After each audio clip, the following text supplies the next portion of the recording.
welcome to Generation Grit, our exciting new series discussing solutions to issues impacting our community through the eyes of Generation Z. I'm your host, Kerrie Joy, and tonight we're discussing mental health and suicide prevention. We have an amazing panel with us tonight. Joining me in the studio tonight is Justy Robinson. He is a multifaceted artist and content creator whose biggest life passion is to inspire the next generations into action, self-discovery, and learning to connect with other people. He is a founding member of Don't Shoot the Zine, the writer, producer, and editor for the YouTube series Dream, Create, Inspire. And he's also the producer for the 5-Star News and director on the Board of Creative Strategies for Change. Thank you for being with us, Justy. Thank you for having me. We also have MaKenna Charles.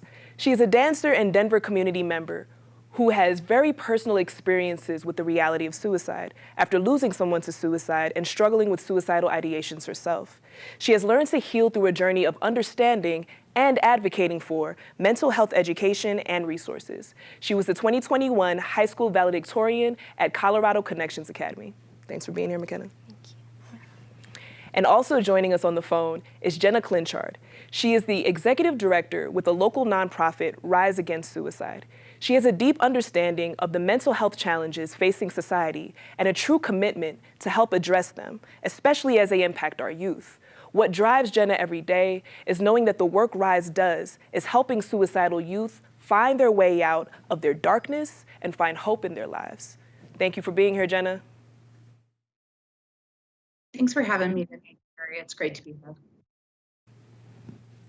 So let's kick off the conversation with a quick video about what Creative Strategies for Change does. Well, I am Bianca McCann. I am program coordinator at Creative Strategies for Change here, and I love that the name literally encompasses what this organization does. Tonight, Creative Strategies for Change is hosting what's called the Community Cipher, and this series is focused on Place Matters. And really, I think of it as a really smart, really fortified, and well-resourced party. So this is about community, is it not? Yes. Then I need the community to stand with me.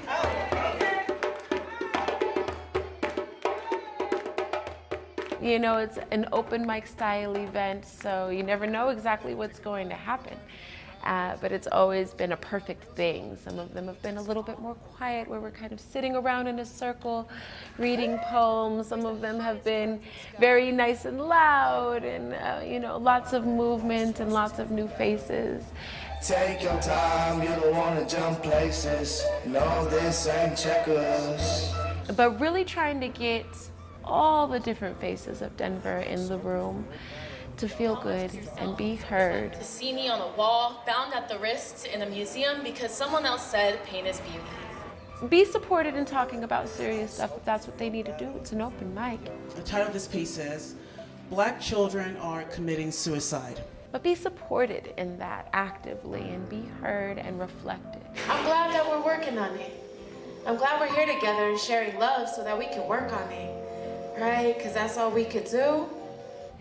And have a really fortifying, good time while keeping in mind that there's a lot to be done in our community. Jenna, I'd like to start with you. Can you tell us a bit about what Rise Against Suicide does? Sure. Rise Against Suicide helps at-risk youth that are struggling with suicidal ideation.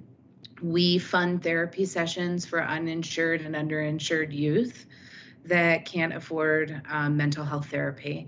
We serve up to the age of 19, and youth find us through their schools. 80% of the youth find us through their schools. Their school counselors will refer, or their school interventionists.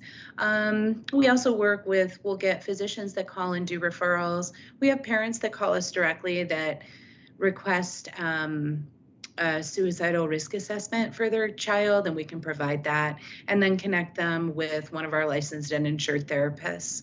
So how our program differs a little is our youth can be seen, the referred youth can be seen within 24 to 72 hours because we fully understand that a child can't wait. When a child is having suicidal thoughts and they're struggling, they don't have time to wait for 7 to 10 weeks. to be seen by a therapist. So we can connect them with a therapist immediately and get them seen. A family will never see a bill. Rise Against Suicide funds all therapy sessions. A child, and again, a child and a family, I can't stress this enough, will never see a bill. We pay our therapists directly. We understand that mental health care needs to be accessible to all, and it's not right now. So we're here to help with that.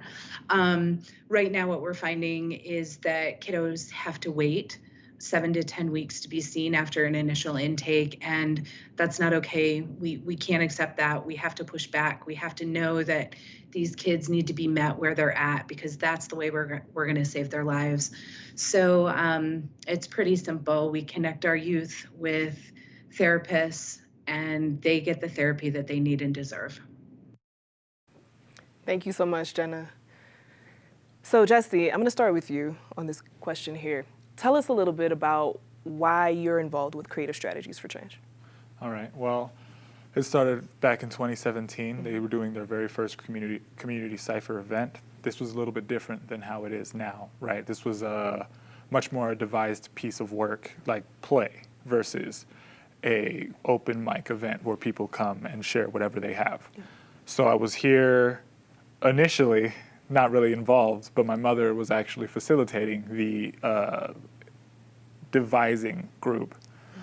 And then one day she happens to pick me up from school, actually, and I got involved pretty much immediately after that, because we went straight from the school to the devising meeting.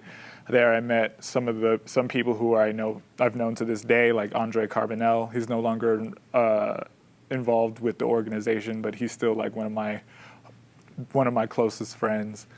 Bianca, who is working in the organization and is one of the higher ups, and we've always been just trying to figure out how I can get more involved in the organization. And eventually, actually August of last year, it came up that I could be a board member, and that ended up being the thing we did. Yeah, that's beautiful. Yeah, we have some dynamic organizations represented right here, so right. Good stuff. So MaKenna, can you tell us a little bit about your personal journey around this conversation of mental health and suicide prevention? I started recognizing that suicide was an issue at an early age. I think for me personally, it was really elementary school, where I was hearing all the time that like this person was suicidal, or hearing that this person was cutting or whatever else. And for me, mental health wasn't like something that my family talked about at all. So it was really interesting to experience it at school, and then like have no idea what people were talking about. And then when I got older, a very close friend of mine killed themselves, and that started to then I had my own issues with mental health as I was trying to figure out how to access help for it.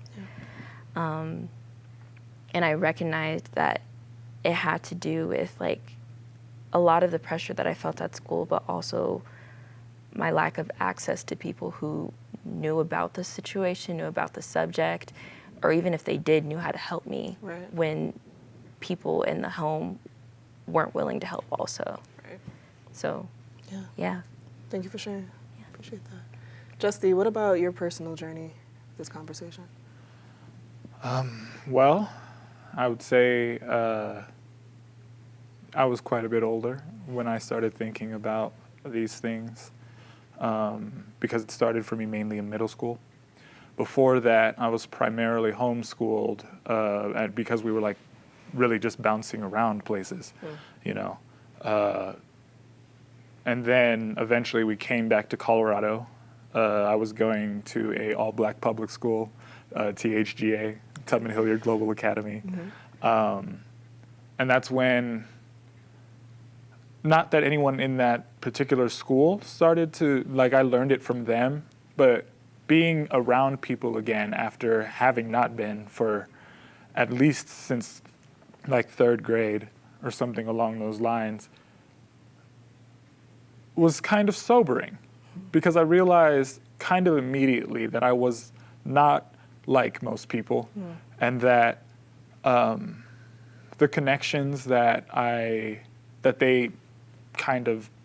were easy for them were not very easy for me, and I wouldn't really discover the terms like depression or anxiety until I'd gone to a Boys and Girls Club with my friend Jabari at the time, and he knew someone who was clinically diagnosed, and I got to talk to her. We became good friends as well, and that's when I really started to learn about what that means and how that's coming up in myself.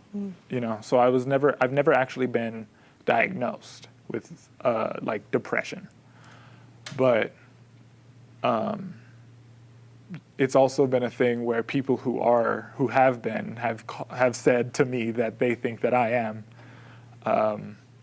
and it's been a complicated thing, especially through when I did eventually go out of middle school. I went to East High School, which was homeschooled, kind of small public school, the biggest school in the state or in the city. Right. So that was very, very different. And I realized very quickly that I was kind of a social outcast, just kind of looking for whatever connection I could get. And I actually didn't realize this. I wasn't really referred to anyone outside of the school, but we had a in-house psychiatrist at the time who I went to see several times throughout my career in high school, just because it wasn't even always about just the problems of school, right? It was like something may not be all the way right at home, I often say September 1st of 2014 was the first time I ever had my own room, and it was like very much eating at me that was an example of something that everyone else just took for granted, something that everyone else had, and a whole lot of things that I did not, that also pushed me further into that outcast space. So it would be about then that I really, really started to understand what these things mean and what these things can imply for someone who's going through them. Yeah, thank you for sharing that. It's so interesting how being able to, find the language around some of these conversations, right? Understanding what depression is or anxiety is, just finding that language can change the game completely, right? Yeah.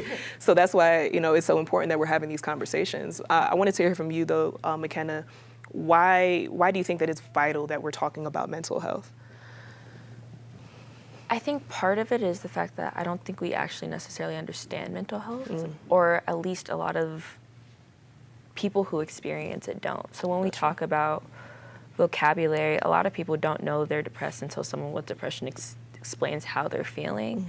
And they're like, oh, that makes sense. And if you know what an issue is, then you can go about solving it.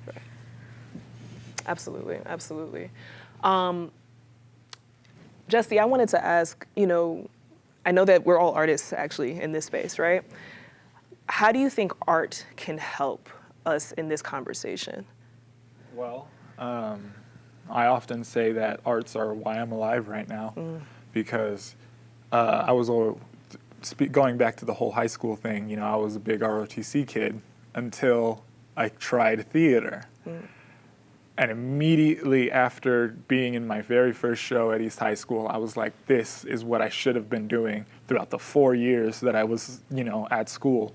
This gave me the opportunity, for one, to step into a new place, which I didn't all the way recognize. And this is specifically for theater, so perhaps not all the way on to the point of the question.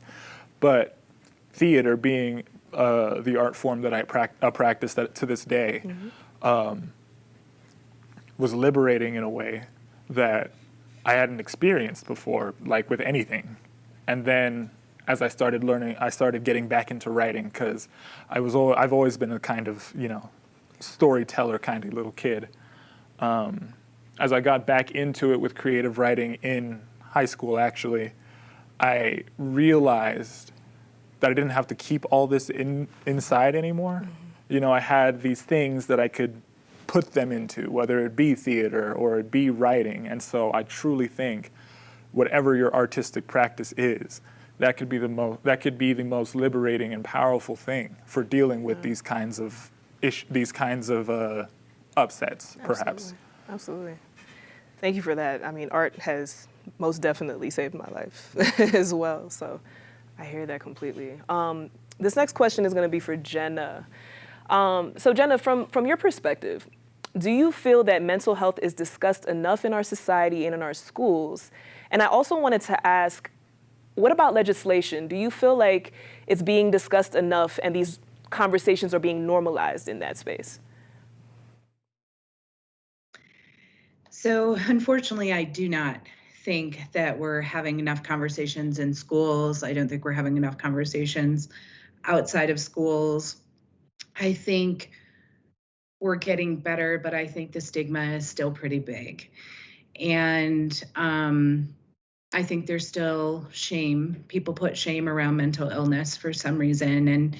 And the truth is, I mean, approximately 1 in 5 teens struggle with their mental health.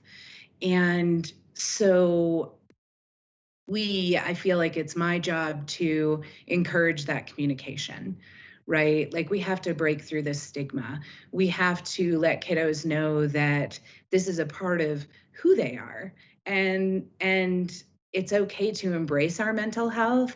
I always say to kids, you know, if we had a broken arm, right, we would talk about it, and kids would talk about it and talk about how it happened.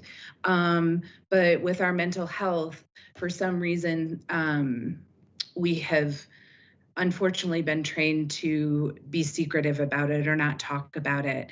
And we need to start treating it like our physical health as well. And let kids have those conversations. Let us sit at a coffee shop with someone and say, hey, you know, I'm not feeling well. I'm not sure what the name of this is, but I'm just not feeling well. And as Justy said, learn what depression is, learn what anxiety is. And I'm so grateful that you're having this program and that Justy and MaKenna are willing to share their journeys and you're willing to share yours, because this is how we start our conversation.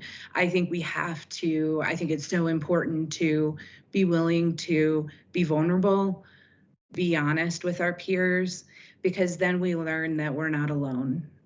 Because that feeling of depression and anxiety can make us feel so alone and so scared and not want to open up to others. And so again, I think it's just starting the conversation, and you're doing that, Kerrie, right now with this conversation with the 4 of us. And in terms of legislation, I think a lot more needs to be done. I mean, I think about all the marginalized groups that aren't being served and their voices aren't being heard. And that is the responsibility of legislation. We did here in Colorado get a law passed recently that will allow for a mental health visit when you go see your doctor. However, for uninsured or underinsured or undocumented, they may not have a doctor or a physician to go see. So how are we serving those mental health care needs? How are we creating more resources for our children that are struggling with mental health? We need more therapists. We need more places for these kids to be seen. And so I think we can do more on the legislative side is my answer, and work with our representatives. And as nonprofits, let them know what we're seeing here in our community, because we really are the ones with boots on the ground, listening and speaking with families and learning about their mental health care needs. So much, Jenna. Storytelling is an act of solidarity, right? It allows for us to really understand that we're not alone and to tap into these spaces together so that we can thrive together. So I know that, you know, as Black people in this space, right, there's a lot of gaps when it comes to our communities having access to mental health resources. So let's talk about mental health in Black and brown youth. What are some unique things that this community might be struggling with that we really think we must address? And I'm gonna start with you on that, Justy. Well, I want to set up 2 things before I can get to the answer I'm looking for. The first thing is I have this hypothesis that I think most Black people are suffering from very poor mental health due to various reasons throughout our history, and if we're staying up to date with the kind of research that's coming out, we're learning things like trauma is very much even in our DNA. Absolutely. So it's, as things go on and we try to make things better, and things do get better, but not totally fixed.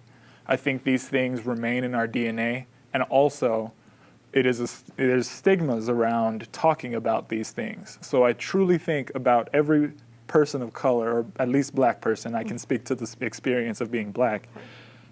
Every Black person is suffering from some kind of mental health issue. And then compounded with being a young person, being Gen Z, being in this time of self-discovery, but in quite a rough time. I mean, I think that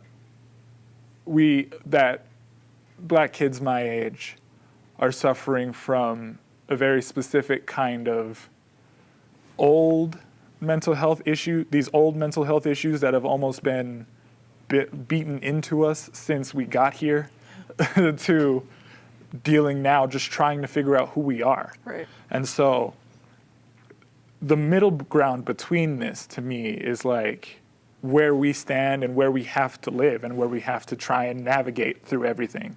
But one of the things that I've had to deal with a lot recently, honestly, is just finding a point for any of it. Is like, it's like, just down, like as an example, with Elijah McClain. I lived down the street from where he was murdered. I was going home pretty late at night, every night from school or from the Boys and Girls Club during high school. That could have easily been me. Right. And so at times I'm just like, what's the point? Why even try? Because it's like, even if things were to somehow get better, it's like, that can just happen to me. Absolutely. It's a lot of structural changes that we need. I appreciate your transparency with that. Yeah. MaKenna, anything you want to add to that?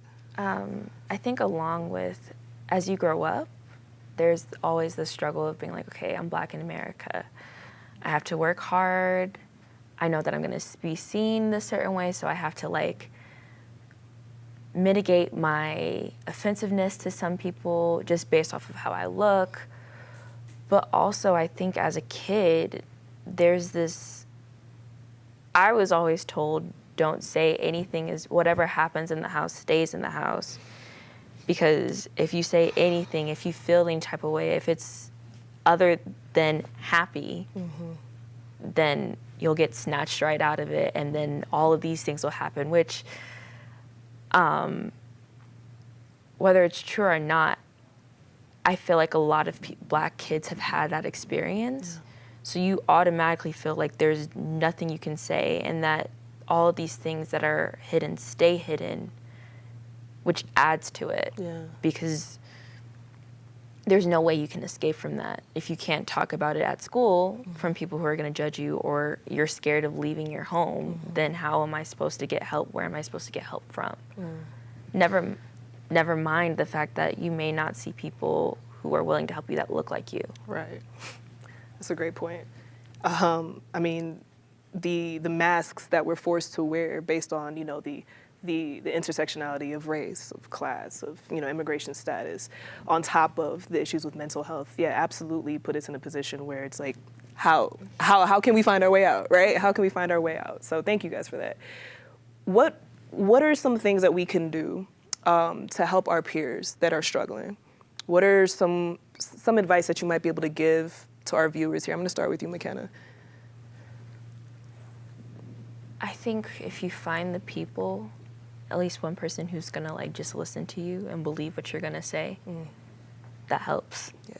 And then if you hold on to that person until you can find someone who's like licensed, actually go to therapy. I think there's a stigma around therapy that needs to disappear, because you have to see a doctor to get tools to like get help. Yeah, absolutely. And having someone that believes you.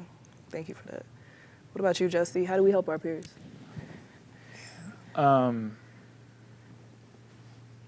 the biggest thing that comes up for me is just allowing ourselves to be vulnerable, you know, is be honest about this. Like, I'm not doing well, or I need this. And if you are, I think, at least, if you're able to be vulnerable with another, they open up to being vulnerable with you. And so that builds a connection of, like, we can trust each other for these moments where we might need each other. And then one of my biggest mistakes, truly, I think, was isolating myself when I was younger. Is like, I just was accepting of it. You know, I've always been alone. I'm just going to do that.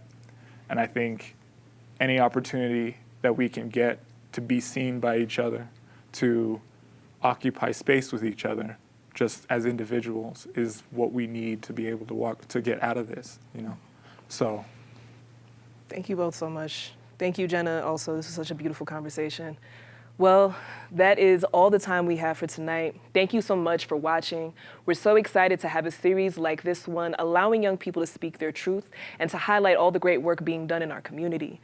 You can find us here every Friday night, or you can watch online at pbs12.org. If you have a question or comment, you can reach out to us at grit@pbs12.org, or you can reach out to us on any of PBS 12's social media channels. I'm Kerrie Joy, and from all of us here at PBS 12, thanks for watching, and good night.